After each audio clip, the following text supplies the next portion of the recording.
Parashat Azinu. Alors pour la Refoua Shelema de Simon bat Rachel, Chana Rosa bat Esther, Naomi Simcha bat Rachel, Shmuel ben Eliaou, le Rav Eliaou ben Fradi, Leilou Nishmat, Léo Asher ben Issachar, c'est le papy de Jérémie sa maman. Oui.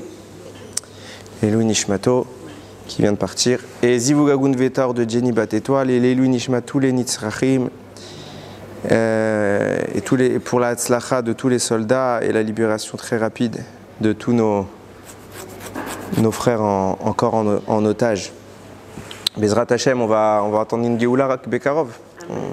Ça se profile, on espère que ce soit ça. On ne sait pas, on sait rien du tout. Rien qu'on n'émite pas les limes, on prie. Et c'est jamais vide de prier. Donc Bezrat Hashem, ça finira par aboutir. Ça, on ne peut jamais en être sûr, plus le temps passe, plus exonérablement le temps de Mashiach arrive, c'est mathématique. On ne peut jamais être sûr de Mashiach, est-ce qu'il va venir, est-ce qu'on ne va pas venir, on ne sait pas, beaucoup d'Ogdolim en parlent. Maintenant, notre travail à nous, là tout de suite c'est Rosh Hashanah, et Mashiach c'est toute l'année. Mashiach c'est toute l'année qu'il faut se préparer, c'est pas d'un côté, je fais une parenthèse, c'est pas grave. D'un côté, il ne faut pas, le Rambam il dit tout clairement, on ne sait pas quand elle reviendra et celui qui te dit qu'il sait, il ne sait pas. Donc on ignore, mais on t'entend souvent sur cette base beaucoup de rabbanim dire arrêtons de parler de ça. Bon, je ne suis pas fan de ça parce que Tzipita la Yeshua, on doit espérer la Yeshua. En réalité, je pense que l'attitude qui devrait être celle d'un bon juif, c'est tout l'inverse. C'est toute sa vie être en train de se préparer pour Mashiach. C'est ça, Tzipita la Yeshua. Après, de se dire, de commencer à faire tout le temps des corrélations, etc. Je pense que c'est ni bien ni mal, en fait, objectivement. Quelqu'un qui le fait pour soi, ou quelqu'un qui a la tête sur les épaules, qui le fait pour soi, qui se pose des questions, c'est humain. Maintenant, chacun comme il est. Il y en a qui ont besoin de ça, il y en a qui n'ont pas besoin de ça. À écart, qu'on soit tourné nos yeux vers le ciel, quelles que soient les circonstances. Pas pour Mashiach, pour Hachem. Mashiach, c'est le moyen d'arriver à Hachem. Ok ? Donc on va essayer, en plus vous avez vu le sujet, il y a la notion qu'on va évoquer ici, c'est, je rappelle le sujet du shiur, sommes-nous les serviteurs du roi ou les enfants d'Hachem? Et c'est pas rien, on va essayer de réfléchir à ça, où on se place, comment aborder un petit peu les choses. C'est aussi afférent à Rosh Hashanah qu'à Kippour, donc ça tombe bien puisque la paracha elle est pile entre les deux. Donc on va essayer un petit peu de réfléchir. Regardez, cette paracha, c'est une shira. À Azinu, c'est une shira que Moshe nous a laissée avant de partir. C'est une shira qu'il a chantée seul. C'était pas comme Az Yashir Moshe Ouvne Israël. Il n'y a pas eu un miracle. Et tout le monde a été ébloui et on a voulu louer Hachem. Non, c'est Moshe. Je trouve qu'elle a elle est très dure à comprendre, mais elle a une position particulière et j'essaierai d'évoquer ça vraiment à la fin. Bli Neder si j'oublie pas, puisque j'oublie souvent de dire des choses. Azinu Hashamaim vadabera vetishma haaretz imrefi. Donc écoutez le ciel. Moshe il parle au ciel, il dit écoute. Vadabera et je parlerai. Vetishma haaretz c'est que la terre entende. Imrefi la parole de ma bouche. Je saute quelques psukim parce que ce n'est pas le détail qui m'intéresse ici. J'arrive au pasuk Vav. J'ai fait exprès de citer le premier parce qu'on va en parler. Et j'arrive au pasuk Vav. Où il y a écrit Hal Hashem tigmeluzot am naval velo chacham alo avicha kanecha ou asecha vaichonenecha. Donc n'est-ce pas que tout cela c'est pour Akadosh Baruch Hu. Et après c'est une sorte de critique. On est un peuple am naval insensé velo chacham pas très sage. Allo avicha kanecha, n'est-ce pas qu'il est ton père qui t'a acquis? Asecha il t'a fait, vaichoneneka et il t'a obtenu, il t'a acquis. On a vu ça plusieurs fois dans la Torah. Il y a certaines lettres qui ont un format spécial. On trouve des lettres en petite calligraphie, en format restreint, et on trouve des lettres en grand format. Par exemple, la première lettre de la Torah, Bereshit, c'est gros. Il y a tout un sujet, etc. Parfois, les sages nous révèlent le sens de ce changement de format et parfois ils sont très avares. C'est très très restreint. Par exemple, dans notre cas à nous, Hal Hashem, ce He là, il est écrit dans les Sifrei Torah en grand caractère. Ha L'Hachem. Vous vérifierez, hein, si je vous vois froncer des sourcils, vous vérifierez, c'est un gros format et la lettre elle est dissociée de l'Hachem. En fait c'est un seul mot, c'est Ha-Lachem, mais on fait He, puis l'Hachem. Dans notre cas, le He est un grand format et j'ai cherché, j'ai trouvé qu'un commentaire. En fait il y en a deux, mais c'est le même. C'est Rabbeinu Bechaye dit quelque chose, mais c'est inspiré du... En tout cas c'est le même... la même tournure que ce qu'écrit le Harizal avant lui. Et plus c'est rare en commentaire, plus on est intrigué. C'est pas pour rien qu'on change la taille d'une lettre. On est dans le Sefer Torah quand même. Ok? Alors, on parle pas d'Halakha ici, c'est comme ça qu'on fait. Mais on est dans un Sefer Torah. Pour qu'on change une lettre, pour qu'on impacte l'écriture telle qu'elle a été donnée, c'est qu'il y a un sens. Et a priori, on n'en voit pas beaucoup. Alors, Rachid ne dit rien, on parle de Passouk en général, mais pas de la lettre. J'ai lu un Mefaresh qui parle un petit peu de ça, mais très légèrement. Le Mitrad Shai, il écrit comme ça, qu'en réalité, on sait que Haazinu, comme je l'ai dit en introduction, c'est la louange que Moshe fait avant de quitter ce monde, et les commentateurs vont souligner le contenu de cette louange. C'est-à-dire que vous lisez ce texte, même pour un hébraïsant, c'est très obscur, hein, on ne comprend pas exactement, ça n'a pas de sens. C'est une critique, à bien des égards, que Moshe fait contre le Ham Israël. Le format, il est spécial puisqu'il est en colonne. Alors c'est désagréable à la lecture parce que vous devez passer d'une colonne à l'autre avec un grand vide au milieu. Des fois, on peut se perdre en passant à l'autre ligne. Et de là, les sages expliquent, toute l'histoire de l'humanité est inscrite dans ces quelques lignes. Moshe a tout inscrit. C'est l'ultime prophétie de sa vie. Je ne sais pas si on se rend compte. Bon, en même temps, c'est les derniers mots qu'il va nous laisser.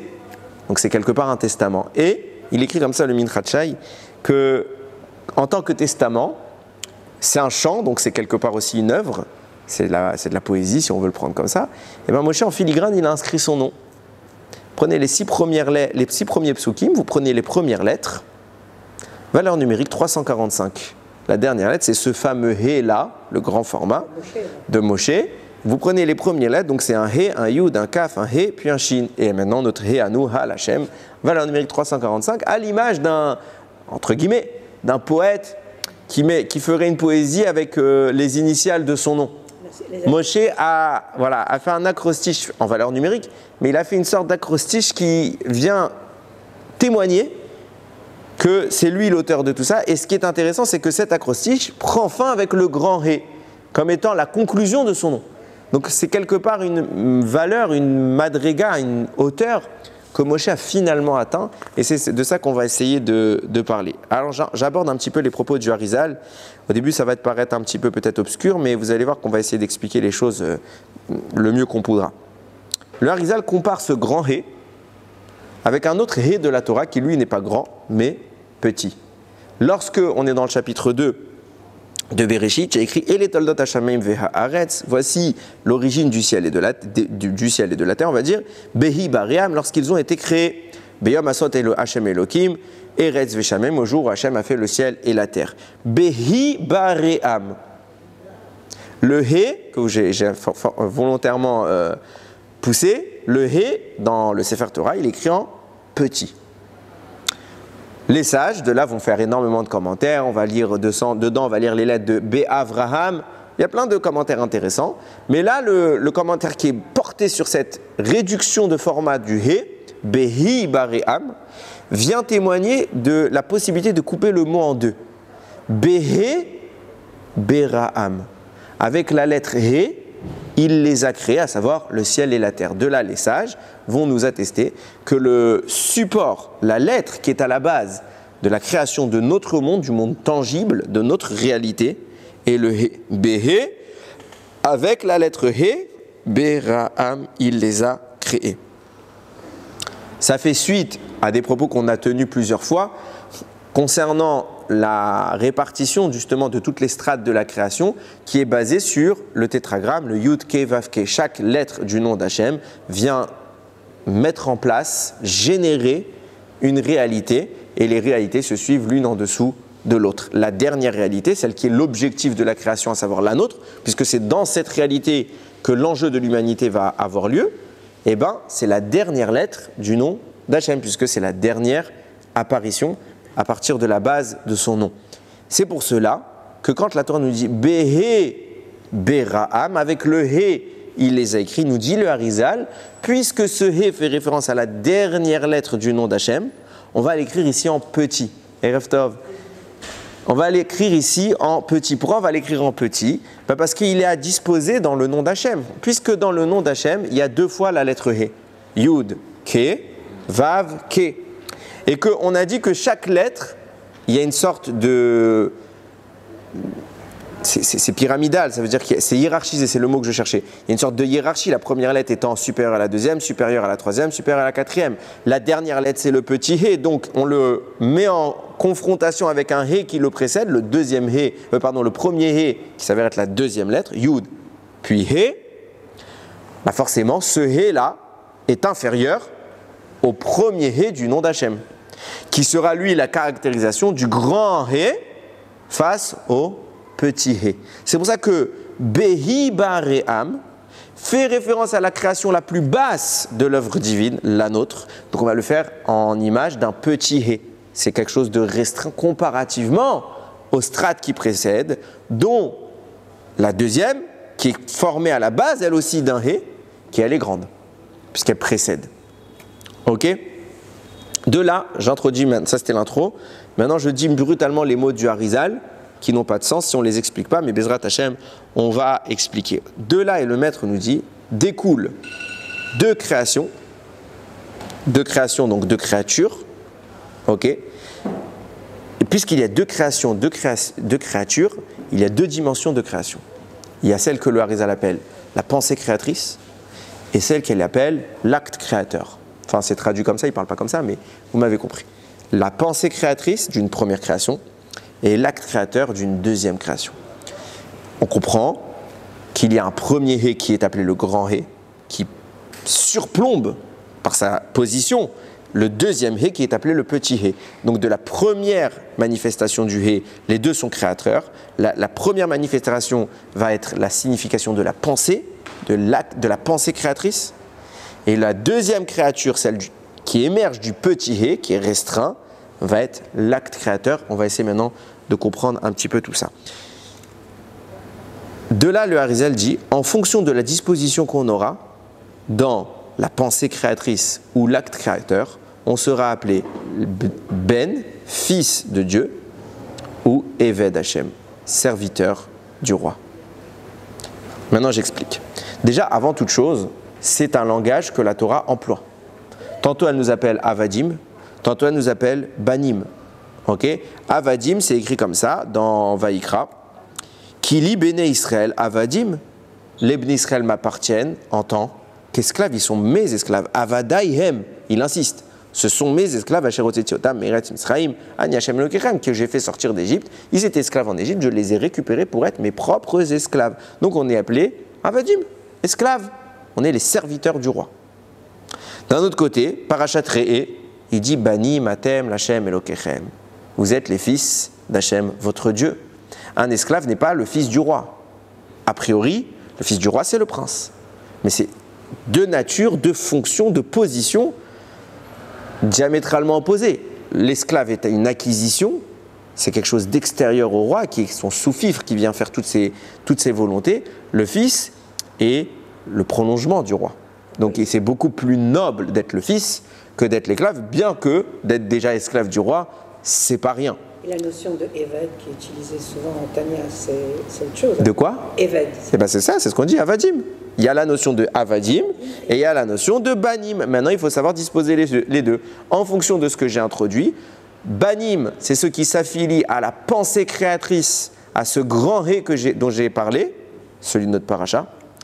Et Avadim, les esclaves, c'est ceux qui s'inscrivent dans l'acte créateur, le petit He de Behi Baream, qui est à la base de la création.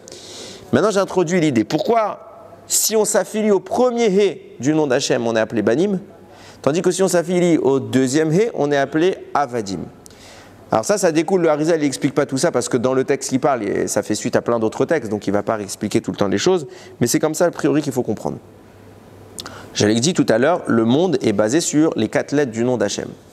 Dans ce qu'on appelle Torah Kabbalah, le Yud, le premier, va caractériser la notion de la Chokhmah, la sagesse. Le He, le deuxième, va caractériser la notion de la Bina, qu'on appelle le discernement. Ces deux premiers états sont les générateurs des deux suivants qui vont être le Vav et le He. C'est pour ça que quand on parle par exemple de Amalek, on va couper le nom d'Hachem à quel endroit? Après les deux premières lettres et avant les deux dernières, au centre. Pourquoi? Parce qu'il y a une dimension créatrice qui est le Yud et le He, une deuxième dimension créée par la première, qui est le Vav et le He, mais cette deuxième dimension va faire émerger notre monde. C'est pour ça que j'ai parlé d'une double création. Il y a le Yud et le He qui créent une première création, le Vav et le He, et le Vav et le He qui créent une deuxième création qui est notre monde. Tout ça, c'est qu'une manifestation. Maintenant, dans la notion de la Kabbalah, ce que j'ai appelé tout à l'heure le Yud et le He, puisqu'ils sont générateurs d'une sous-couche, qui est le Vav et le He, alors ils se caractérisent dans un statut parental. C'est pour ça que le Yud, dont on parle sous le trait de la Chokhmah, de la sagesse, il est appelé Abba. Il est appelé Père. Le He, qu'on caractérise par la Bina, le discernement, il est appelé la mère. On les appelle Abba, Veima. Et de eux découle le Vav et le He.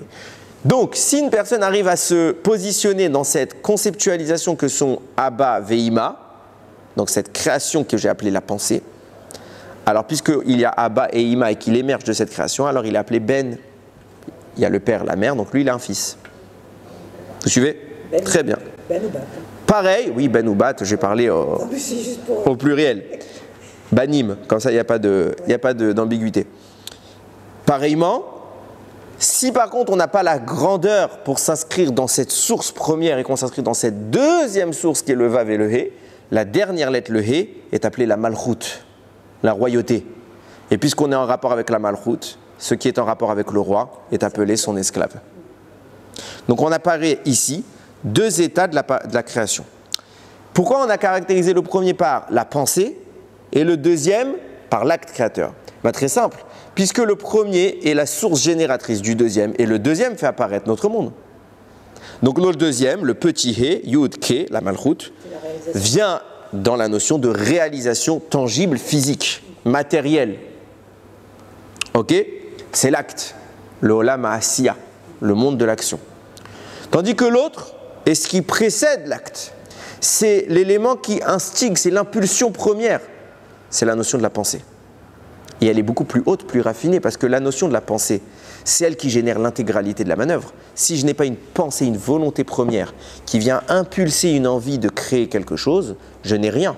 Donc l'énergie qui va justifier l'intégralité de la manœuvre se produit dans la pensée.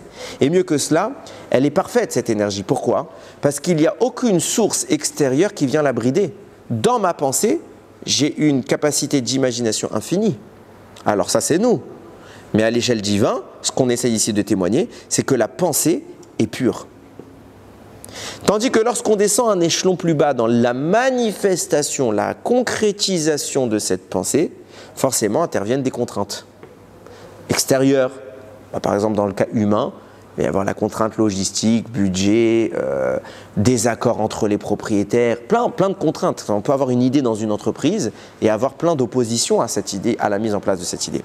Pareil dans la notion spirituelle, Dieu va placer la notion de la contrainte au travers des forces du mal. Les forces du mal vont être l'opposition qui va restreindre la pensée d'origine. Donc, quand on est dans le cadre de la pensée, il n'y a pas d'opposition, c'est parfait. C'est l'expression pleine de ce qu'on essaye de mettre en place. Tandis que quand j'arrive à la phase où je conçois mon projet physiquement, quand Dieu va manifester, il y aura les forces du mal qui vont brider le potentiel. On est d'accord jusque-là? Très bien. Du coup, on commence un petit peu à comprendre ce qu'il a voulu dire le Harizal, même si c'est encore que des bribes. On est en train de dire comme ça. Quand Dieu crée le monde, il dit « Behi bare'am » avec un petit « he ». On est dans un état qui est secondaire, c'est l'acte manifesté. Tandis que dans notre paracha, Moshe dit quelque chose d'extraordinaire. Il dit Hal Hashem avec un grand He, faisant référence à la pensée première. C'est pour cela qu'il est dans la prophétie ultime de sa vie. il est dans la manifestation d'une connexion parfaite avec Hachem. Et qu'est-ce qu'il traduit? Ce hé-là, qui est le grand hé, qui vient caractériser la pensée, celle où on s'inscrit dans la pensée, dans la manifestation absolue. Moshe, c'est ce qui termine son nom. Oui, c'est au-delà de... Et il vient témoigner par là que quelque part, en fin de vie, il a atteint ce niveau d'une connexion avec la pensée divine, bien plus que d'une connexion avec l'action divine. C'est-à-dire il est arrivé au Shoresh. Alors on va essayer maintenant un petit peu de comprendre qu'est-ce que ça signifie. Cette notion-là de banim, vis-à-vis d'Hachem, d'être les enfants d'Hachem, ou d'être les avadim, serviteurs de Dieu, elle est débattue déjà dans la Gemara. Enfin, c'est la même idée en réalité. Il y a un débat entre Rabbi Yehuda et Rabbi Meir. Rabbi Yehuda, il dit quand on fait Torah, mitzvot, on fait la volonté d'Akadosh Baruch Hu, alors on est appelé banim. Sinon, non. C'est pour ça que des fois la Torah parle de avadim.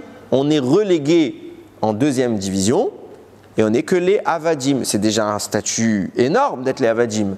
Le serviteur du roi, c'est le roi. Qui va toucher au serviteur du roi à part le roi? Le seul qui a prise sur son serviteur, c'est le roi lui-même. Donc en clair, le serviteur du roi, il est quasiment le numéro 2, même s'il ne peut pas donner d'ordre. Mais en termes d'importance, si le roi apprend que quelqu'un s'en est pris à son serviteur sans son accord, il aura des comptes à rendre. Et qui peut se tenir face au roi? Personne. Donc c'est déjà une nature profonde. Vous êtes encore mes enfants. Alors j'y viens. J'y viens. Non, pour l'instant, il n'a pas dit ça. Rabbi Yehuda a dit, si vous faites Torah mitzvot, vous êtes appelé enfant. Si vous ne faites pas Torah mitzvot, non. Vient Rabbi Meir, il dit benkar ou benkar, banim. Que vous fassiez la Torah ou les mitzvot, ou que vous ne fassiez pas la Torah ou les mitzvot, vous êtes appelés les enfants d'Hachem. C'est difficile à entendre parce que ça voudrait dire quoi? On fait quoi du passouk où il y a écrit Avadim? On fait quoi? Il y a écrit Avadim dans la Torah. Premier point. Deuxième point, comment tu peux concevoir qu'on faute et qu'on ne soit pas lésé dans notre statut? On prend de la distance avec la faute. Donc forcément, tu peux pas me... Quoi, ça veut dire j'ai fauté, j'ai pas fauté? Rien n'est changé? Tout est pardonné? Donc comment Rabbi Meir il peut dire ça? On va essayer de comprendre. Mais avant ça, peut-être qu'on va trouver la source de pourquoi Rabbi Meir pense comme cela. On avait vu ça, cette idée il y a 2 semaines, quand on expliquait pourquoi Yaakov, le Harizal explique pourquoi Yitzhak, il aimait tant Esav. Il aimait tant Esav parce qu'il arrivait voir, malgré que c'est un rachat, il arrivait à voir dans son fils, à travers sa Neshama, et il voyait les Neshamot qui étaient prisonnières d'Esav. Et parmi celles-ci, se trouvait Rabbi Akiva, etc., et se trouvait Rabbi Meir. Et Rabbi Meir, il a comme une reminiscence, peut-être qu'on peut comprendre comme ça. Il a une sorte de reminiscence de se dire, finalement, moi, j'ai vécu dans le corps d'un rachat. Et mon père m'a toujours considéré comme son fils. Mieux que cela, mon frère, Yaakov, a tout fait pour me sortir, puisque Yaakov va racheter le droit d'aînesse et il va prendre les brachot, il va donc exfiltrer toutes les neshamot contenues dans la tête d'Esav, et il va les ramener vers le côté du Ham Israël. Donc malgré le fait que j'étais un rachat, que j'évoluais dans la dimension du rachat, c'est pas lui, mais il était prisonnier de cela, il est resté le ben, il est resté un fils. Donc ça veut dire qu'en réalité, finalement, Rabbi Meir n'est pas en train ici de faire une analyse personnelle, il parle d'un constat. Je sais que même quand on faute, je l'ai vu, j'ai vécu cette situation, même en fautant, Hachem nous considère comme ses enfants. Et il met tout en place pour nous sortir de l'endroit impur dans lequel on se tient. C'est pour cela que le Rashba écrit sur cette Gemara qui oppose Rabbi Yehuda qui dit non, c'est que si vous faites Torah mitzvot, et Rabbi Meir qui dit non, même si vous ne faites pas Torah mitzvot, alors chacun amène ses preuves. Vous êtes appelés les enfants. Le Rashba dit de façon générale, quand il y a débat dans la Gemara entre Rabbi Yehuda et Rabbi Meir, la halakha est sur Rabbi Yehuda. Sauf ce cas. Dans ce cas, vous êtes toujours appelés Banim l'Hachem. Vous serez toujours appelés les enfants d'Hachem. On donne raison à Rabbi Meir. Alors, c'est ce qu'on essaye de comprendre. Petit 1, alors le Rashba dit parce qu'il a rapporté des plus grosses preuves. Et petit 2, peut-être, c'est pour ça que j'ai voulu introduire cette idée, c'est que Rabbi Meir ne parle pas d'une analyse, mais d'un constat. Il a vécu cela, il voit qu'Hachem a continué à le considérer comme son fils. C'est de quoi il parle.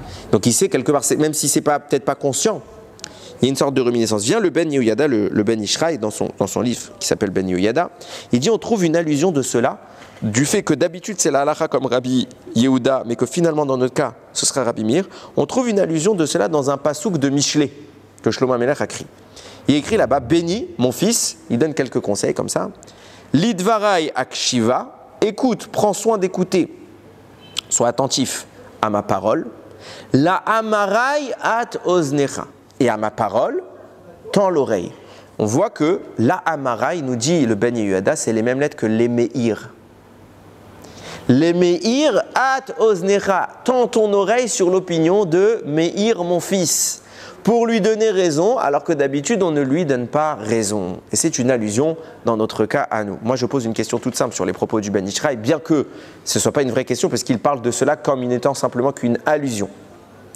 Si on dit qu'il y a une allusion qu'il faut donner raison à Rabbi Meir, alors pourquoi tu le fais qu'une fois et ici? Fais-le tout le temps. Il n'y a pas écrit dans notre pasouk, dans le cas où il y a le débat, est-ce que tu es appelé le fils ou tu n'es pas appelé le fils? Il n'y a pas écrit ça.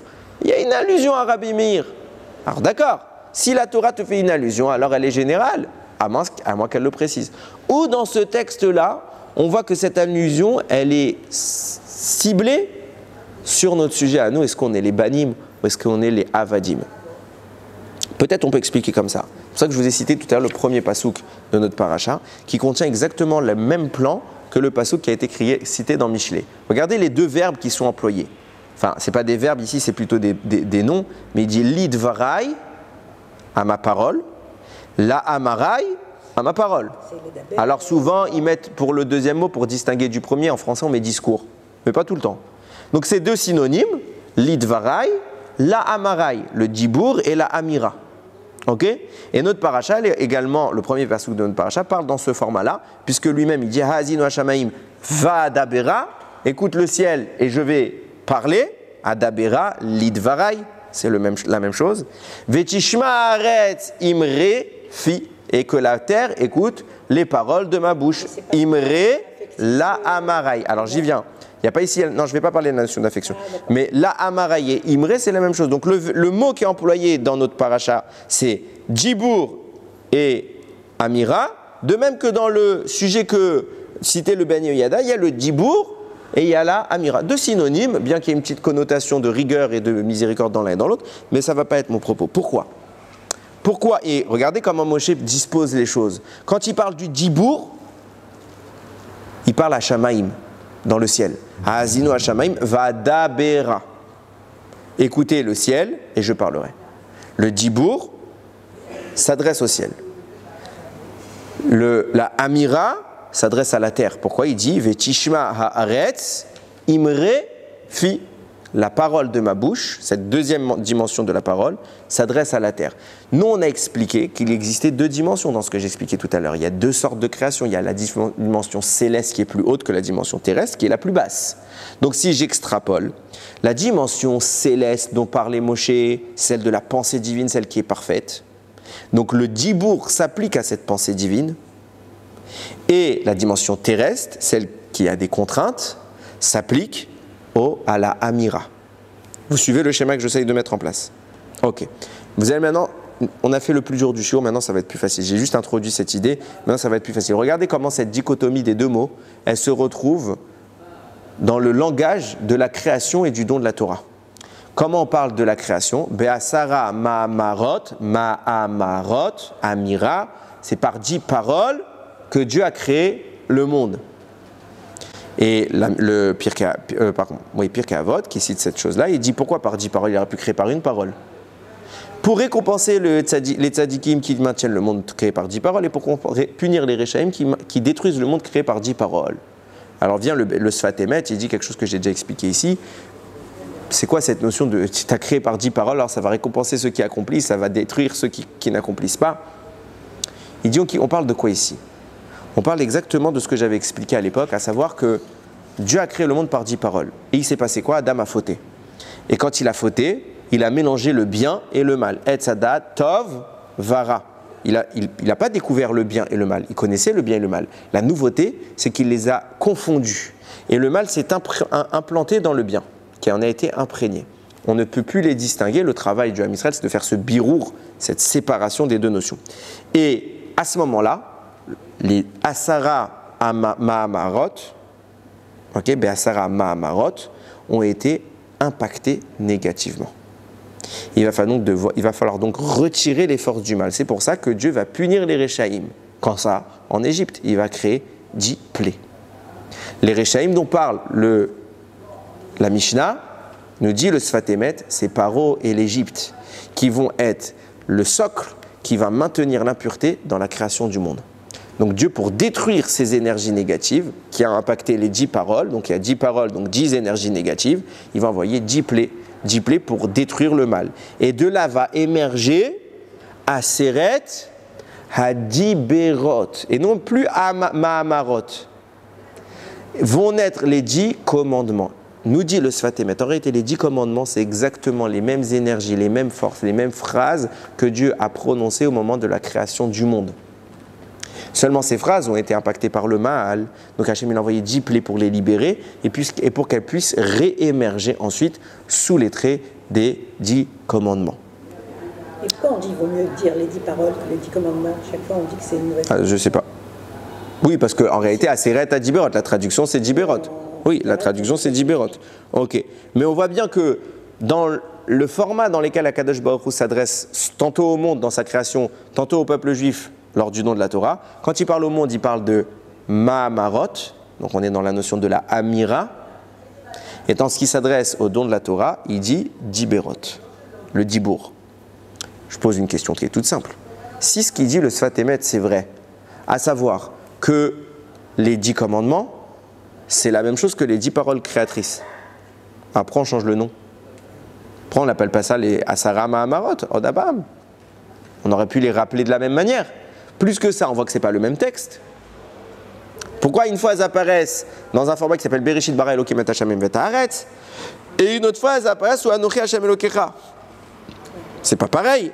Tu viens de dire que c'est pareil. Le seul problème qu'il y a eu, c'est qu'il y a eu la faute, qui les a emprisonnés dans les forces du mal. D'accord, une fois que je les libère, c'est les mêmes. Un prisonnier, avant qu'il sorte de prison ou qu'il sorte après de prison, c'est toujours le même monsieur. Donc pourquoi les paroles, elles ont changé? Pourquoi elles changent de statut? On les qualifie même plus avec les mêmes mots. Deuxième problème.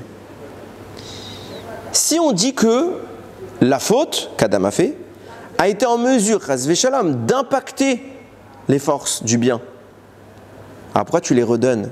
T'as pas peur qu'à nouveau les fautes impactent ces forces-là? Cas concret, on a abondé plusieurs fois dans le sens de dire que la faute du veau d'or, c'est la même chose que la faute d'Adam Arishon. Il a les mêmes conséquences. Donc si la faute d'Adam Arishon, elle a été capable d'atteindre les Asara Mahamarot, les 10 paroles créatrices, pourquoi la faute du veau d'or et tout, encore en rajoutant en plus toutes celles qui ont suivi, qui amplifient le phénomène, pourquoi ces fautes-là n'arriveraient pas à atteindre les Aseret Hadiberot et bloquer cette énergie de la Torah? Si Dieu donne la Torah, ce n'est pas pour qu'elle soit encore prisonnière, et finalement il la met dans un contexte qui est parallèle à celui de la création, elle est tout aussi en péril, puisque le mal n'a pas disparu. Alors pourquoi la donner? Deux questions donc, pourquoi changer le nom et pourquoi la redonner? Pourquoi ne pas altérer, enlever les forces du mal, ce qui était normalement prévu? Et la réponse, elle est donnée par le Ben Yehoyada qui explique comme ça. Il y a une Gemara Masechet Megillah, oui, Masechet Megillah qui parle du Targum Yonatan ben Uziel, un fameux traducteur de la Torah. Et au moment où il a commencé à traduire la Torah, surtout le Nach, Nevi'im et Ktuvim, il y a une voix céleste qui a retenti, très énervée, qui ose révéler mes secrets. Comme ça, il est écrit dans la Gemara. Alors à ce moment-là, Yonatan ben Uziel se lève, il dit c'est moi. Mais tu sais que je ne l'ai pas fait pour la gloire de la maison de mon père, seulement pour éviter, je l'ai fait pour ta gloire et afin qu'il n'y ait pas de marloquette entre les Ben Israël, que l'explication elle soit claire. Très bien. Vient le Ben Yehoyada, il pose une question toute bête. Il dit c'est quoi cette phrase qu'Hachem est en train de dire à Yonatan ben Uziel en disant qui révèle mes secrets? Une traduction, c'est la révélation des secrets de la Torah. Vous avez peut-être déjà parcouru un petit peu le Targum Yonatan ben Uziel, il met quelques midrashim, il met quelques informations peut-être supplémentaires, mais on n'est pas dans les secrets de la Torah. C'est une simple traduction un peu explicative. Traduction, tu parles de secrets de la Torah? C'est comme si je vous disais que le type qui a écrit la Bible en français, il a révélé les secrets de la Torah. C'est absurde. Surtout quand on sait qu'au préalable, Moshe Rabbeinu, il a traduit la Torah en 70 langues. Qu'est-ce qu'il a fait de grave? Les secrets de la Torah. Et il explique le Ben Yoyada. Il dit quand vous regardez bien l'histoire, à la base, on parle de Torah écrite, de Torah orale, signifiant que la Torah orale doit rester orale et la Torah écrite doit être mise à l'écrit. Donc seuls les Chamisha Krumshe Torah, les Nevim et les Ktuvim devraient être écrits. Et tout ce qui est commentaire, explication devrait être oral. C'est pourquoi, à la base, la Mishnah, la Gemara, la Halacha, la Kabbalah, rien n'était écrit. Et finalement, on a tout écrit. Pourquoi on avait le droit à l'achikman parce que ça allait se perdre, etc. Mais si tu ne veux pas qu'on l'écrive, alors rends-nous capables de ne pas avoir besoin de l'écrire. C'est toi qui nous as limité nos possibilités de mémoire. Donc, si tu savais qu'à la fin des temps, on allait l'écrire, ne nous interdis pas de l'écrire.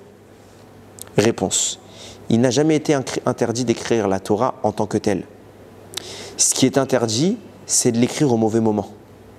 À savoir, comme je l'ai dit, on voit que la Torah peut être affectée dans sa manifestation. Le mal peut atteindre la Torah. Et forcément, il y a ce qu'on a appelé Erev Tov. Erev Tov. J'ai bien travaillé, mes amis.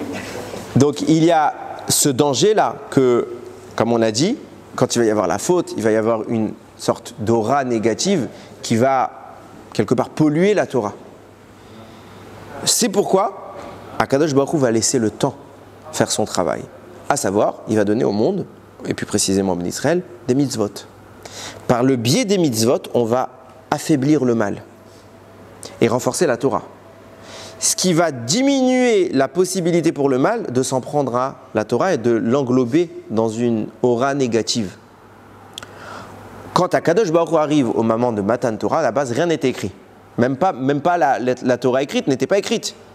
Le Chumash n'était pas écrit. Il a fallu qu'on l'écrive. Pourquoi on ne l'a pas écrit tout de suite au moment de la création du monde? Parce que c'était encore faible.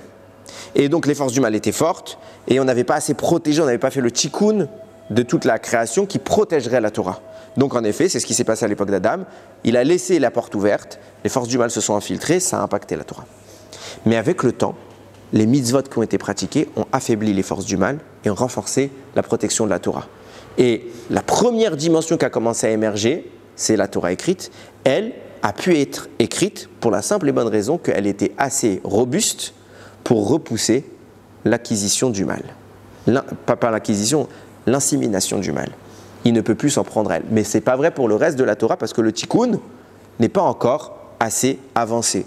Donc pendant un temps, seul le texte du Chumash va être écrit. Puis après va arriver le Nar, les prophètes, puis après les hagiographes.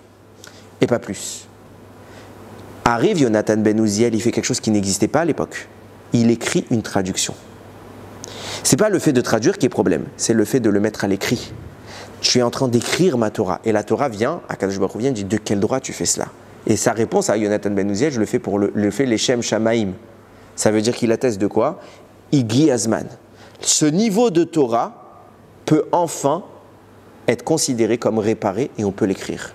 Plus tard, la Mishnah va être écrite. Plus tard, la Gemara, le Zohar, la Halacha. Pourquoi? Tout ce qui est écrit, c'est ce qu'Akadosh Baruch Hu révèle à l'homme en tant qu'état robuste. En effet, le mal n'a plus d'emprise dessus. C'est pourquoi qu'on commence à pouvoir, entre guillemets, caractériser ce qui s'est passé au moment de Matan Torah. Au moment où Dieu crée le monde, on parle des Asara Mahamarot. Ce niveau-là, c'est le niveau terrestre. C'est ce que j'ai expliqué tout à l'heure. La Amira, Vetishma Haaretz, Imrefi. La terre, elle entend ma parole. Amar, Imre. Ce niveau-là est faible. Dieu ne l'écrit pas. Et on voit bien que le mal est malgré tout réussi à s'en prendre à ce niveau. Une fois que le peuple juif va vivre l'Égypte, les 10 plaies, va se renforcer, se rapprocher d'Hachem, va faire ce travail, alors cette Torah-là, qui était orale à la base, va enfin pouvoir être écrite. Pourquoi? Parce qu'elle va se révéler dans toute sa splendeur, avec toute sa force, sans qu'elle ne soit bridée par les forces du mal. Le mal ne peut plus s'en prendre à elle. Donc Dieu ne parle plus de Asara Mahamarot. Pourquoi pas? On ne peut plus parler des 10 paroles créatrices, parce que celle-là avait un point faible. Tandis que les Aseret à Diberot, c'est la même chose, sauf qu'elle a un vaccin. Elle est préparée à résister aux offensives du mal. Mais il n'y a pas un midrash qui dit que Dieu était en train d'écrire la Torah quand Moshe lui a demandé qu'est-ce que tu fais? Et Non, c'est juste pour dire, donc il a écrit. c'est à ce moment-là, Hachem l'écrit et nous on l'écrit sur terre. Ah, ok. Et donc pour en revenir à ce que je disais, on comprend donc cette distance que met la Torah dans les deux formulations. D'un côté, on a les Asara Mahamarot, qui vient caractériser une faiblesse. Donc c'est ce qu'on avait expliqué tout à l'heure comme étant la deuxième création, l'acte créateur. Cet acte créateur, c'est celui qui est limité, celui qui est en proie aux forces extérieures. C'est pour ça qu'on a parlé Mahamarot. Et c'est pour ça que le mal a réussi à s'en prendre. Par contre, il y avait la dimension de la pensée. La dimension de la pensée, c'était quoi? C'était l'origine des choses, celle qui est privée, où aucune source extérieure ne peut s'en prendre. Elle est parfaite en tant que telle. C'est l'impulsion qui génère le tout. Elle est affiliée au mot Dibur, Be'aseret, Adiberot. Cette dimension qui se manifeste au moment de Matan Torah est une Torah qui est protégée de toute interaction avec le mal. Le reste de la Torah reste oral parce qu'elle n'est pas encore protégée, donc ça doit être dit en secret. Et une fois que ce sera protégé, on va pouvoir l'écrire au fur et à mesure de l'histoire. Cet environnement dont je parle, dont la capacité finalement c'est de s'en prendre aux forces du bien, il a un impact même sur l'homme et sur la manifestation de la structure de l'homme. Je m'explique.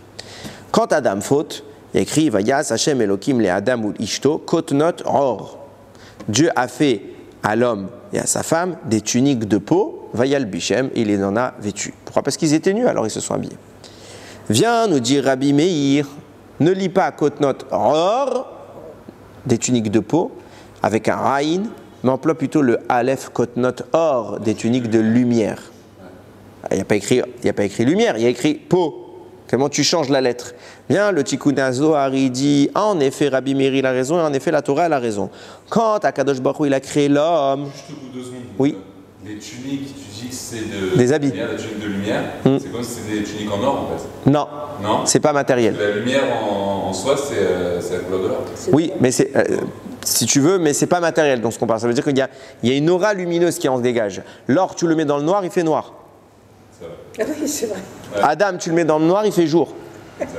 Et c'est ça qu'est en train de dire le Tikkun Zohar. À la base, Adam avait une tunique de lumière, or, avec un Aleph.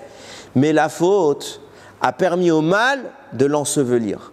Et elle est devenue une tunique or, avec un Raïn, une tunique de peau. Vient le Mégalé Amoukot, il dit quelque chose d'extraordinaire. On voit cette transition dans la Torah. Parce qu'on voit que finalement, il y a quoi? Il y a la lumière originelle d'Adam qui s'exprime pleinement.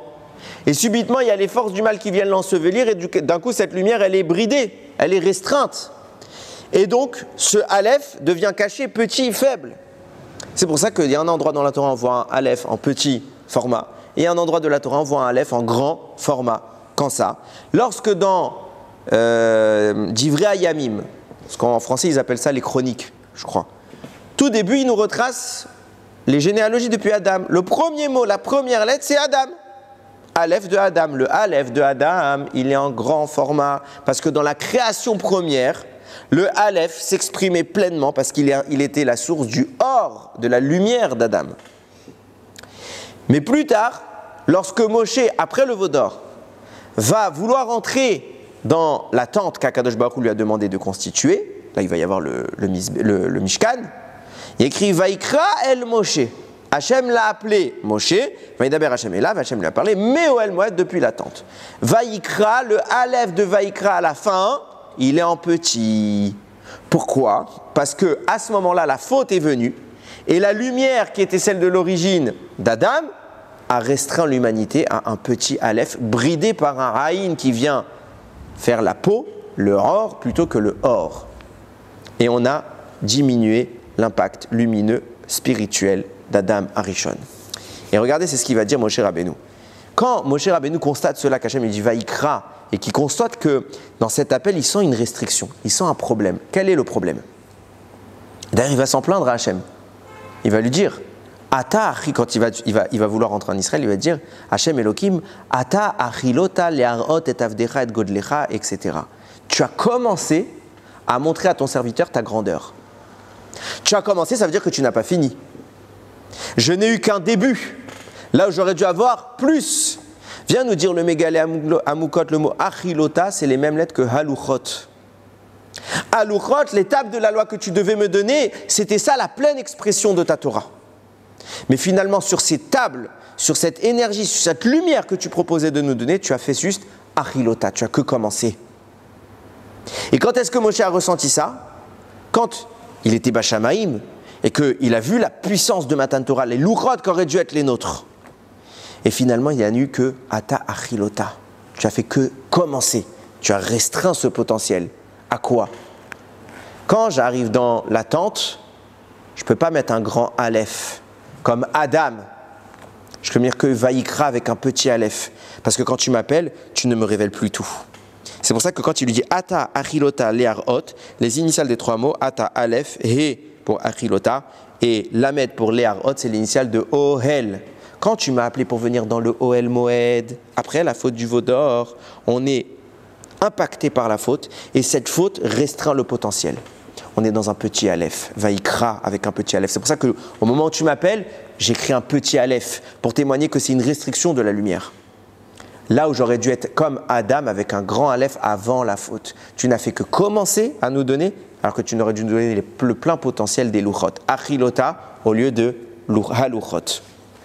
Et alors, pourquoi c'est sur l'homme que cette Torah qui est bridée finalement? Moshe, il est en train de critiquer quoi? Il n'est pas en train de critiquer que l'homme est faible. Il est en train de, certes, il y a eu la faute, mais il est en train de critiquer qu'il y a une Torah pleine puissance et nous, on a la Torah restreinte.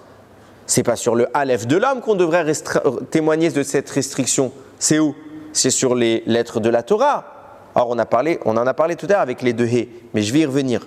Mais qu'est-ce qui se passe? Pourquoi c'est sur le Aleph de l'homme que la restriction dont Moshe parle, elle se manifeste? Écoutez bien, j'ai lu un commentaire, je voulais le garder parce que c'est ce que j'écris actuellement dans un livre qui est sur le nar que je fais, sur le livre de Yehoshua.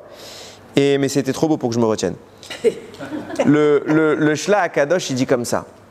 Rappelons-nous que Adam Arishon a été créé depuis la terre. Comment Dieu l'a créé? Il a pris un peu de toutes les terres, et il a fait comme ça, il a composé le corps d'Adam. Parmi toutes ces terres, il y en a une qui est appelée Admat Kodesh, une terre sainte. C'est laquelle? Eretz Israël. Donc on a un peu de terre d'Eretz Israël pour nous constituer. Et on a les terres des 70 nations aussi qui font partie de nous. Le rôle de l'homme, c'est de travailler pour sanctifier toutes ces dimensions-là. C'est du boulot. Hein. C'est du boulot. C'est pour ça qu'on est créé à la base de la terre, et la terre de toutes les nations, pour qu'on corrèle nos actes avec l'évolution du monde. Quand on agit, c'est toute la terre qui agit avec nous, parce qu'on est composé de toute cette terre et de toutes les dimensions de la terre. De toutes les parcelles de terre qu'Akadosh Baruch Hu, les 70 nations et celles d'Eretz Israël. En faisant cela, qu'est-ce qui se passe? La terre en hébreu, on peut la dire Adama, mais on parle souvent, ce qu'Hachem a utilisé pour créer Adam, c'est Rafar Haaretz, la poussière de la terre. Rafar, avec un Aïn. Qu'est-ce qu'Hachem te demande? De prendre ce Aïn de valeur numérique 70, qui vient caractériser les 70 nations, qui vient caractériser l'extériorité, l'opposition et la limitation de la Torah, et de le brûler, de le sanctifier pour Hachem. Comment on sanctifie? On fait un korban. Donc on brûle tout cela, et le Rafar, la poussière, se transforme, le Aïn se transforme en Aleph pour donner le mot Efer, la cendre. Par cet état où on fait descendre le divin dans cette dimension, le Rafar devient Efer, le Aïn devient Aleph, et ce qui a recouvert le Aleph de la lumière d'Adam, la peau, se redécouvre, se déshabille pour laisser à nouveau apparaître la lumière. Et à ce moment-là, l'homme, avec un grand H pour ne pas vous vexer, l'homme qui fait ce travail de sanctification de toutes les parcelles de terre qui le composent devient lui-même Admat Kodesh, une terre sainte, puisque nous sommes faits de terre. Certaines sont saintes, d'autres pas. Mais si on arrive à sanctifier l'ensemble, l'intégralité, tout devient une terre sainte. Et on se manifeste dans le profil parallèle à celui d'Eretz Israël. Vous me suivez? Très bien. Qu'est-ce qui bloque encore une fois? Qu'est-ce qu'on est en train d'expliquer ici? C'est que le travail de l'homme, c'est finalement de déshabiller ce corps qui caractérise l'opposition des forces du mal. Enlever le Aïn pour laisser en lieu et place un Aleph. Le petit Aleph qui a du mal à s'exprimer au travers du Aïn qu'il a recouvert doit redevenir un grand Aleph de qui la lumière jaillit. C'est exactement ce qui est en train de se passer au moment de Matan Torah. À savoir, quand Dieu a créé le monde, Be'asara ma'amarot, avec 10 paroles, Dieu a créé le monde. Ces paroles-là, on a dit, c'était les paroles de Torah. Alors pourquoi ce n'était pas la Torah à l'époque? Pourquoi il y avait pas écrit Anochi Hashem Elokecha, Lo Yelecha Elokim Achirim, Shabbat, Kibud Avaim, Lo Tirtzar, Lo Tin'af, etc. Il n'y a pas écrit. Non, il y a écrit que la lumière soit, le soleil, la terre, tout. Il n'y a pas écrit ça. Pourquoi? Parce qu'on est dans une manifestation de la parole divine habillée par la matière. Dieu parle, la matière l'enveloppe.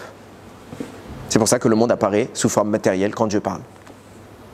Le don de la Torah, c'est le moment où Hachem déshabille la Torah et donne place à son expression naturelle, sans couche, sans écran, sans façade. Cette dimension de la Torah-là, c'est la Torah à nu. Ce n'est pas une Torah restreinte, c'est une Torah dans toute sa splendeur. Ce que j'expliquais tout à l'heure, quand Hachem pense, entre guillemets, il y a la pensée créatrice, le grand Hé. Finalement, cette pensée créatrice ne se manifeste qu'au travers d'un acte créateur, le petit Hé. Pourquoi? Parce qu'elle a été bridée par la création. Dans la pensée, c'est illimité. Dans l'acte, il y a l'opposition. Donc le grand Hé se restreint en petit Hé. De même que chez Adam, ça se fait de la même manière. Lorsqu'Adam est né, il est né avec un grand Aleph, avec un plein potentiel. La faute va restreindre ce potentiel. Quelle est l'origine de la faute? La matière, les forces du mal. C'est pour ça que quand Dieu va parler de Torah, les forces du mal vont intervenir et ils vont faire laisser passer qu'un petit Hé. Et quand Adam va naître avec un grand Aleph, ils vont le transformer en petit Aleph caché par le Haïn. Et Adam est lui-même restreint. Mais qu'est-ce que c'est que tout cela finalement? C'est simplement la même chose qui s'exprime dans des dimensions soit pleines, soit restreintes, diminuées. C'est la même source. Soit on laisse le mal caché, enrober cette énergie et il n'en laisse paraître qu'une petite énergie, soit on le défait, on déshabille cette source et on voit le grand Aleph de Adam, on voit le grand Hé de la Torah. Et c'est ce que Moshe atteste. À la fin de sa vie, malgré la faute, il est parvenu au grand Hé de la Torah. Bien qu'il s'est plaint et qu'il a dit à Kadosh Baruch Hu, Ata achilota, tu n'as fait que commencer à me dévoiler la Torah. Là où il y avait le mot haluchot, tu as mis achilota, tu n'as fait qu'un commencement, c'était restreint. Laisse-moi traverser, et t'arrêtes Satova, je vais voir cette belle terre. C'est quoi cette belle terre? Admat Kodesh, la terre sainte. Je me dis, Ravlach, ça suffit, tu n'as pas besoin de rentrer en Israël. Pourquoi tu n'as pas besoin de rentrer en Israël? Pourquoi tu veux rentrer en Israël? Parce que c'est la terre sainte. Mais puisque tu as fait ce travail toute ta vie où tu t'es éloigné du mal pour te rapprocher de moi, tu as sanctifié l'intégralité de ton corps. Tu es toi-même Admat Kodesh, tu n'as plus besoin d'aller en Eretz Israël. Ravlach, c'est assez. Admat Kodesh, c'est toi. Pourquoi? Parce que tu t'es défaussé du haïn, de la peau, dehors, et Moshe avait un visage lumineux. Or, avec un Aleph, la lumière jaillissait du visage de Moshe, comme à l'époque d'Adam Arishon. Il était trop haut pour rentrer. Il était trop haut, entre guillemets. Entre guillemets, bien sûr. Il était arrivé à cette manifestation, donc il a réussi à déshabiller la Torah. Hachem dit, Ravlar, t'es arrivé là, t'es déjà arrivé, il n'y a plus rien pour toi. C'est le summum de ce qu'un humain peut faire. Et Moshe nous atteste cela dans notre paracha. À la fin, comme je l'ai dit tout à l'heure, finalement c'est son nom qui est écrit en filigrane dans les 6 premiers versets. La dernière lettre, il écrit en grand. Un grand Hé pour dire à la fin de ma vie, Hachem m'a autorisé l'accès aux vrais louchot. Pas achilota, pas le début des louchot. Les louchot. La Torah telle qu'elle a été conçue dans la pensée, sans qu'aucune intervention extérieure ne vienne la brider. Et c'est ça qu'on comprend maintenant dans ce qu'on disait tout à l'heure dans l'opinion de Rabbi Meir. On avait dit comment on savait que c'était Rabbi Meir, c'était une allusion au fait qu'il ait raison exclusivement au moment où il nous appelle Banim. Parce que justement, regardez comment c'est formulé. Béni lidvarai akshiva vela amarai atoznecha. À ma parole, écoute ma parole et tends l'oreille à ma parole. Dibour amira. Qu'est-ce qu'il nous dit Rabbi Meir? C'est la même chose. Qu'est-ce qu'il a dit tout à l'heure Rabbi Meir? Il a dit que vous fautiez, que vous ne fautiez pas, vous êtes appelé banim. Pourquoi? Parce qu'en réalité, comme on a expliqué, soit vous vous affairez au grand Hé, celui qu'on a appelé Abba et surtout Ima, et donc vous êtes des banim, ils vont les appeler les parents, donc vous êtes les enfants, vous êtes dans la pensée divine. Soit vous vous limitez au petit hé et vous êtes dans l'acte divin. La différence entre les deux, c'est quoi? Celui qui arrive à se hisser à la pensée divine, il précède la création physique. Ce qui vous explique pourquoi un tzaddik est capable de dominer la nature. Il est capable de faire des miracles. Moshe est capable d'ouvrir la mer. Il y a des nuées qui nous entourent. Il y a l'eau. Il est capable de faire venir Djiplé. Pourquoi lui et pas un autre? Parce que Moshe s'est logé dans la pensée d'Hachem, dans le Hé, qui fait de lui le fils, Banim, l'enfant d'Akadosh Baruch Hu. C'est ça un tzaddik.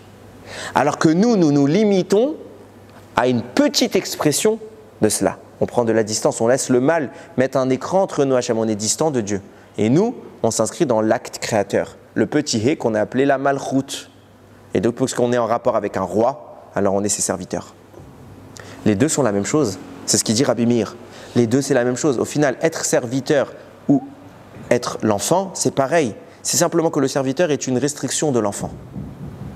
Donc qu'on faute ou qu'on ne faute pas, c'est pas notre statut d'enfant qui est remis en cause. Ce qui est remis en cause, c'est notre capacité à percevoir la pensée d'Hachem. Si on le fait, si nous le voulons, on est capable de monter, comme Moshe Rabbeinu, au statut de Banim, Lachem et Lokechem. Et c'est d'ailleurs exactement ce qu'Akadosh Baruch Hu dit dans notre verset. Quand il dit le Hé majuscule, Ha Lachem, n'est-ce pas que c'est pour Hachem? Il continue, il dit Ou avira kanecha, c'est ton père, il t'a acquis. Ça ne marche pas. Si on dit qu'il nous a acquis, qu'est-ce qu'on acquiert? C'est un esclave qu'on acquiert. Si tu dis que c'est mon père, alors je ne suis pas un esclave, je suis son fils. La Torah réunit les deux notions. Il est ton père, donc tu es son fils. Il t'a acquis, donc tu es son esclave. Tu es les deux à la fois. Tout est dépendant de toi. Tu veux te positionner où?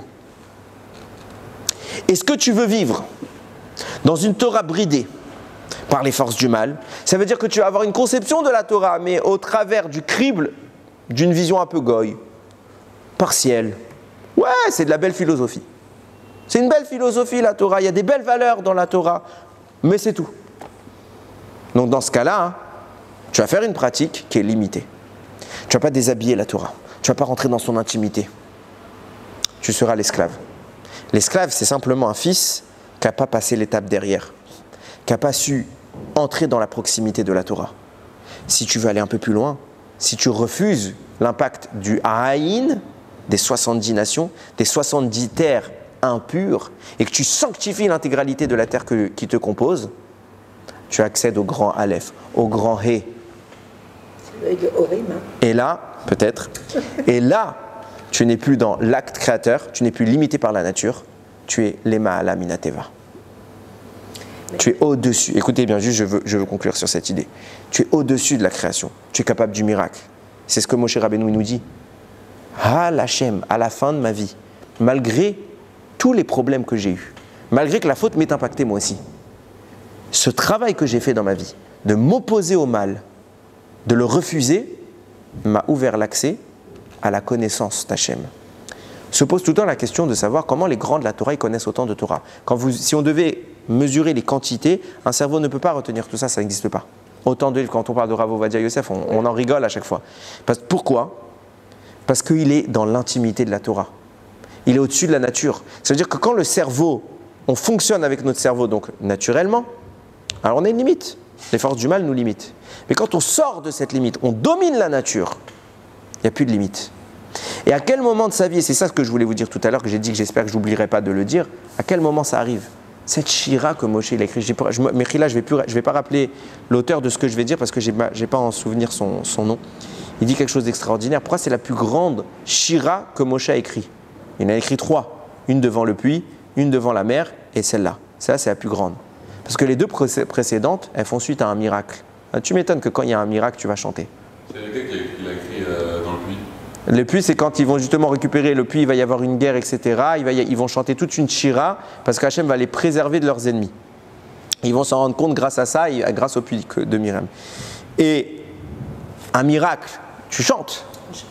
Quand est-ce que Moshe chante cette shira? Après qu'Hachem lui ait refusé d'entrer en Israël. Après une déception. Toute sa vie, il a voulu rentrer. Toute ta vie. Tu as espéré ça. On t'a envoyé en Égypte pour ça. Tu es allé chercher la Torah pour ça. Tu es resté 40 ans dans le désert pour ça. Ça y est, j'entre. Non, je n'entre pas. Qu'est-ce qu'on devrait faire, nous? Nous, on serait en train de maudire, d'insulter. Moshe, il chante une shira. Il dit, mais pourquoi je peux chanter une shira? Parce que moi, je ne suis pas dans l'acte, dans l'apparence, dans ce que l'habit veut bien me montrer. Moi, je suis dans la pnimiyut à Torah. Je suis dans l'intimité divine. Je suis dans la pensée d'Hachem. Akol Letova. Même là, je peux chanter. Quand Nebuchadnezzar, le roi qui a détruit le Beth Amikdash, il a vu Michaël, Hanana et Azaria rentrer dans la fournaise et en sortir indemne, à ce moment-là, Yecheskel était en train de faire une résurrection de plein de morts. On sait c'est qui, c'était la tribu d'Éphraïm qui a voulu sortir plus tôt d'Égypte. Nebuchadnezzar, il voit tous ces miracles. Il commence à louer Hachem. Il commence à faire une louange d'Hachem. Tellement grande qu'un malach est venu lui frapper la bouche et lui dire tais-toi. À Nebuchadnezzar. Et la Gemara dit pourquoi il a fait ça le malach? Parce que sinon on aurait effacé tous les télim de David tellement la louange de Nebuchadnezzar aurait été supérieure à ceux de David. Ribono shel olam, comment une pourriture pareille. En 2 secondes, il a vu un miracle. Le type, ça y est, il est plus grand que David Améler. Comment on répond à ça? Réponse parce que David Améler, la grandeur de ces télim, elle est où? Elle n'est pas quand il a vu des miracles. David Améler, il écrivait d'un télim quand son fils Avshalom voulait le tuer. Quand il était agressé par les lions, les ours, toutes les épreuves qu'il a eues, à chaque fois qu'il a eu un problème, Téhilim, il fait une louange d'Hachem. Vient Nebuchadnezzar, il fait des belles phrases. Et il dit, moi je vais faire mieux que David Améler. Il dit, ah, tu veux, tu peux, il n'y a pas de problème, essaye, je te frappe. Et on va voir, c'est quand je te fais mal, quand le malach il le frappe, il lui met une douleur. On va voir si tu continues à ouvrir ta bouche pour louer Hachem. Parce que si tu continues à ouvrir ta bouche pour louer Hachem, même dans la douleur, alors oui, je pourrais être comparé à David Améler. On pourra peut-être parler d'effacer les télim de David Améler. Mais si quand tu as mal, tu te tais, tes télim, ils valent rien. Le malach, il est venu, il en a mis une. À Nebuchadnezzar, il a arrêté. Ah, t'as mal? Alors où est ton amour pour moi? Rien, zéro. Parce que tout est dans l'apparence. Tout est dans l'extériorité de la Torah. Alors que quand on est dans la pnimiyut, quand on est dans un rapport intime avec Hachem, ha, le grand He, ha l'Hachem, n'est-ce pas que c'est pour Hachem tout ça? Alors il n'y a pas d'écran qui voile notre compréhension des choses. On voit la vérité à l'état pur. C'est ça les grands de la Torah, c'est ça les tzadikim, c'est ça Moshe Rabbeinu. C'est ça la fin de vie de Moshe Rabbeinu. C'est ça ce qu'il a voulu nous laisser en filigrane dans la Shira. Regardez qu'Hachem il me refuse tout. Et comment je chante sa louange. C'est ça votre objectif. Alors par son immense humilité, Moshe ne l'a pas dit clairement. Mais c'est ça qu'il témoigne. Malgré la souffrance, on doit rester banim l'Hachem. On est les enfants d'Hachem. C'est vrai qu'au pile au moment, dans notre faiblesse, où nos parents nous grondent, on n'est pas content. Mais ce n'est pas pour autant qu'au fond de nous, parce qu'on est énervé, mais au fond de nous, on les aime. Un serviteur, il n'aime pas nécessairement son roi. Il fait son travail. Il fait son travail, c'est un serviteur. Donc quand on a des problèmes, est-ce qu'on chante la louange d'Hachem? Non. Mais un fils, une fille, quoi qu'il arrive, il aime ses parents. À part si c'est des malades. Mais quoi qu'il arrive, il aime ses parents. C'est naturel d'aimer ses parents. Et bien c'est exactement ce qu'on doit être au moment où on parle, où Moshe Rabbeinu nous parle. Et c'est un message fondamental. Rosh Hashanah, Kippour, quand la personne en fonction de quand elle écoutera ce shiur. C'est fondamental. On va dire à Rosh Hashanah, Im banim, im keavadim. Soit tu nous juges comme tes fils, soit tu nous juges comme tes serviteurs. Im kebanim rachamenu kerachem aval banim. Aie pitié de nous comme un père il a pitié de ses enfants. Point. On ne cherche pas à justifier. On n'a pas de doute. Tu as pitié de nous. Im keavadim, si on est comme des serviteurs, Enenu teluyot, achetotsienu les mishpatenu taor. J'espère que je ne me suis pas trompé, je ne connais pas la phrase par cœur. Nos yeux sont suspendus vers toi jusqu'à ce que tu nous sortes de notre jugement pur. On est en suspens. On me lève les yeux vers le ciel. Allez, s'il te plaît. Pourvu que le roi soit clément. Alors que le Ben, il affirme. Comme un père avec son fils, tu vas être miséricordieux. Pourquoi Moshe ne voit pas de rigueur dans la fermeture devant l'Eretz Israël? Parce qu'il est le Ben. il est en rapport de père à fils. Il n'est pas dans Malkeinu, il est dans Avinu. D'abord, il a Avinu. Il dit bien aux enfants d'Israël, à cause de vous, je ne peux pas rentrer. À cause de vous. Pourquoi? Parce que le mal que vous laissez exister dans ce monde empêche une expression supérieure. Donc on est limité, on ne peut pas. Et je ne peux plus rester avec vous. Je ne peux plus rester avec vous, vous êtes trop bas. Donc je suis obligé de me retirer. Je suis obligé de me retirer. Mais j'en suis pas moins heureux.